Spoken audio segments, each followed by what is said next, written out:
Hello once again everyone, and welcome back to our Getting More Out of Angelo's Broadsword series. So today we're going to be moving on to Lesson 4, and this one is going to kind of break the pattern that we've been establishing. Now what I like about Lesson 4 is when you first look at it, it seems a little bit odd, especially in regards to the target you choose to attack. However, especially when you've been teaching people it, this does kind of break them of a habit that they may have developed, so I find it flows very naturally from a teacher's perspective at least. And helping me out today is going to be Jason. So, to walk through it in its regimental form, here's what Lesson 4 looks like. Head, head, leg, leg, head, head, good. So, this builds upon the established pattern that we already had, which was he attacks my head, I riposte to his head, he attacks my leg, and then can do X whatever past that. But what's nice about this is that I find, especially coming off of the lessons that we just learned, it breaks him of a habit. So the habit that Jason has developed so far is that he attacks the head, I attack his head, he attacks and he knows that he can stay down and really make my life a bit of a living hell. However, what you'll find is that while Jason is currently keeping very good posture, which is good, I won't beat him later, right? He's keeping very good posture, and thus he can recover smartly off of that leg. Some people will get into the habit of really over-lunging and or really loading their lead leg. They may even leave their back leg entirely behind, which means that when you do attack this leg, even if they are successfully guarding themselves here, they cannot shift back in time to escape. So what that might look like is this. Head, head. I see that he is particularly exposed, so I can take that leg, and then naturally I can flow into any sort of position I need to defend myself. You can even do this retreating, which can be quite handy. So since he is lunging so deeply, something you may want to do is do a slightly larger shift. This is an option, more of a suggestion than anything else. Currently the shift I've been doing is just bringing my feet together, the kind of in-place shift. If need be, you can also fully remove your leg. The most important thing about this shift is to make sure that you are just removing your leg from presence, which gets you a little bit of distance, as opposed to rocking back onto that leg, which now I have to come forward again, which is not what we're wanting here. So what that might look like is this. Head, head, back, cut, and I'm all the way out. Again, just an option.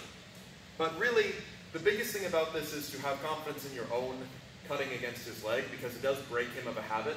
What I recommend you target, go ahead and just go down to a lunge for me. Okay? So, guard the head. There we go. From this position, you don't want to be targeting the shin, as that's just a little bit too low. The knee, of course, can always be a little dicey to hit, though realistically you can totally target.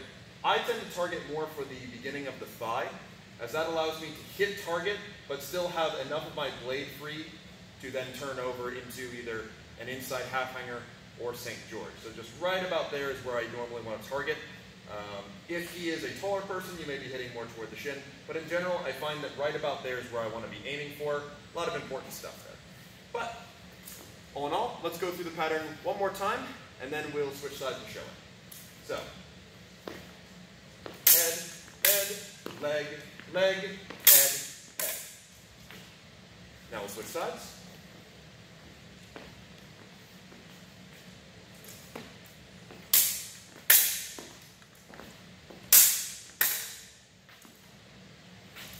And again, not a terribly complicated lesson.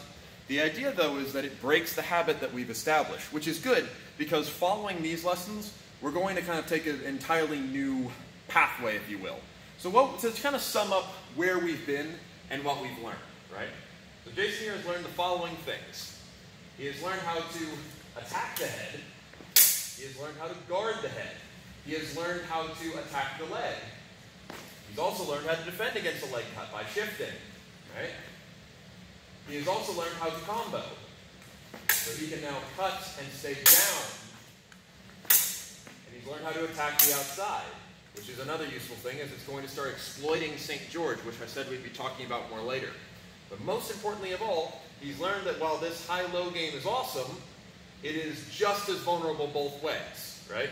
If he over-focuses on my leg with his cut, right? Over-focuses on my leg, he loses his head. If he stays down too much when cutting me, he loses his leg. And you see how by cutting through I can defend myself. But now that he's gotten used to these games, he's ready to move on to the next thing. And that's where we'll be picking up probably next week. But thank you, Jason.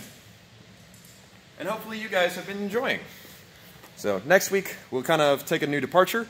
There'll be new stuff to exploit, mostly dealing with the inside and outside lines. But otherwise, thank you very much for watching, and we'll go over some other techniques another time.